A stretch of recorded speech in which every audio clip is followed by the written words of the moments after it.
Hi peeps, Candace here with Cam's Only One Life, and I wanted to talk a little bit about why I don't do tutorials on my dangle pieces. It's because my hands don't work very well. I spend as much time picking up things off the floor and picking up things that I've dropped and dropping things as I do actually making, so it takes a long time to make product.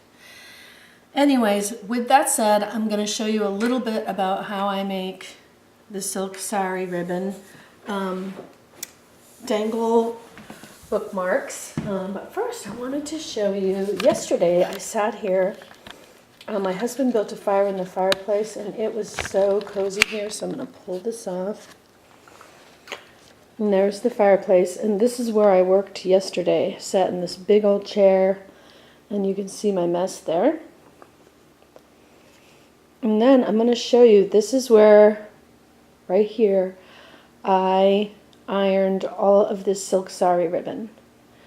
So as you can see, it's not perfectly flat because we want it to keep its, its shabby chic look, but it's definitely not as flat as it is. I'll show you how it is before I do that, but I'm going to go ahead and put you back on here. And then I will attempt to do just a little bit. So the first thing I do is I iron that silk sari ribbon. So like yesterday I did 5, this is what it looks like before you iron it. And it's very bunched together and sometimes twisted. But this, I did, probably, I don't know how much, 10 different colors, and I did like about 5 yards of each yesterday.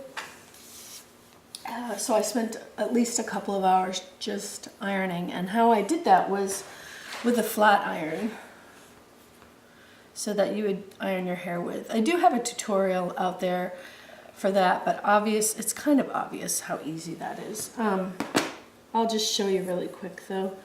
So you take a piece and I put it in, I spread it out, as you can see that it's like that, and then I very carefully get my flat iron between my fingers. This is something that you could really burn yourself, so you want to be very careful. And then I just flat iron. This iron's not hot right now because I'm just showing you, but that's the quick on that. So I've got this one that's 2/3 of the way done. So here's the silk sari ribbon all flattened out. I've got some tools for opening jump rings. I've got jump rings, and I've got elements, and then that's a whole nother thing, is making elements. And so sometimes I'll sit in the evening and make elements in different colors. I've got these boxes of all pre-made elements. Some of them I've bought because it's just so much work for me to do. My hands don't work that well. And then some of them I have made. Okay, and that's a whole nother tutorial. And you can go out and find a tutorial easily for that. So I've already got this top one done, and I've got this side done. So I'm just going to do this other side. The top one, just so I can show you how to do that, is I'll use a different piece. So say this is my ribbon, and this will be one side, this will be the other side, and this is the top. So what I do is I take a larger ring and I just put it through, and then put it through and pull it so that I'll have this ring. And then I take this smaller ring, I don't really like this one here, and I'll open this up and I'll put it on there and put the elements on there. So that's basically how the top part gets done. So I'm just going to do this other side for you. Now, if the sari ribbon is super fat, and I've kind of, because I've done enough of these, Like for example, this piece here, see how wide it is?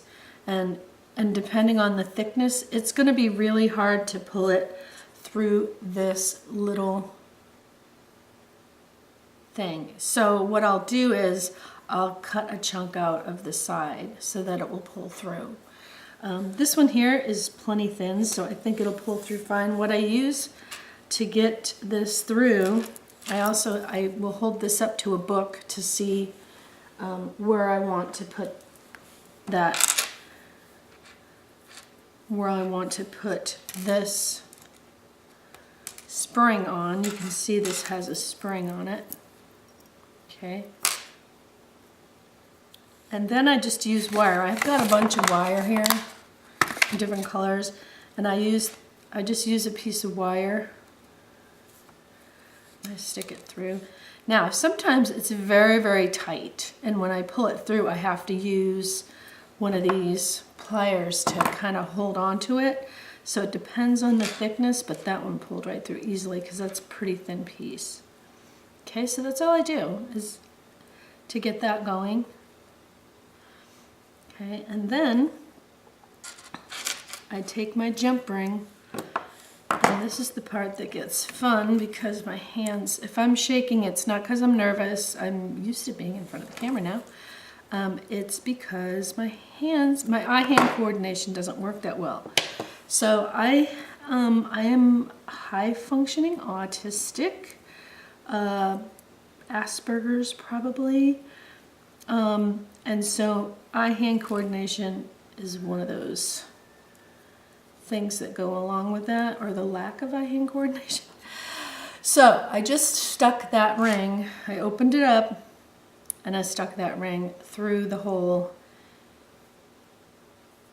in the thing. Okay, now I can put my elements on. So what I do is I put my largest ones in the middle and my smaller ones on the outside, and I try to, just trying to gauge how I want it to look, and keeping in mind that if an element is one-sided, that I want to put it towards the outside. Sometimes I'll use a separate jump ring for it if it's too tight. I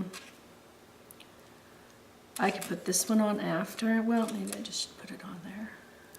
And then this one, because it's only one-sided, this says piece, it's going to be there. So now I just want to close that jump ring. So I'm holding it with the pliers, and then you turn this 90 degrees to open and close. You do not pull it out and in, you turn it 90 degrees. And then you kind of go back and forth until you can feel that touching. So that's really how you get that on there. Actually, that was one of the few times that I haven't dropped it. And then usually I will cut off this part because it doesn't need to be so long. But you want to leave a little bit of room in case it gets pulled. Especially this one, it's fairly loose. So I'm going to cut this off and cut this off. So there you have it. There's this one. This one, it says, I heart Jesus. And this one's going in the store. So I will get it in the store before I post this video. A little love key here. And then this other side that I just made that has the peace key. So this one has the faith.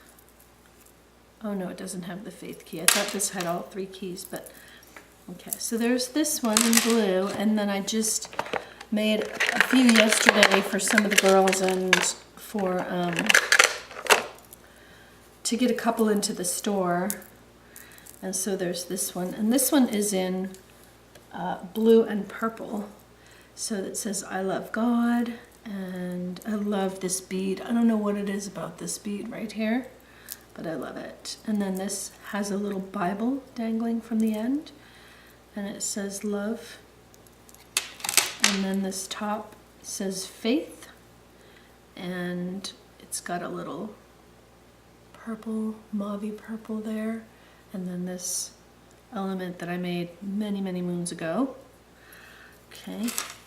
So there's a couple more with faith-based. So you should be able to find those if you're looking for the faith-based ones. You should be able to type in faith or Bible bookmark and possibly find the ones, these here. So, okay, thanks for watching. That is my mini tutorial. I do have a tip for when you do make these dangles. This is a dangle I made for a girl at youth group, and my tip is you want to put your larger elements towards the bottom and your smaller elements towards the top so that it flows nicely, and you don't want everything on the same plane. So you want to stagger your items. Anyways, that's my tip for that. And there's a ton of tutorials for these. So if you really want, there's tutorials. Okay, I'm gonna take some pictures, get these in the shop, and I have another video that I possibly might make later on today. So thanks for watching. Appreciate you guys. I hope you're having a great day.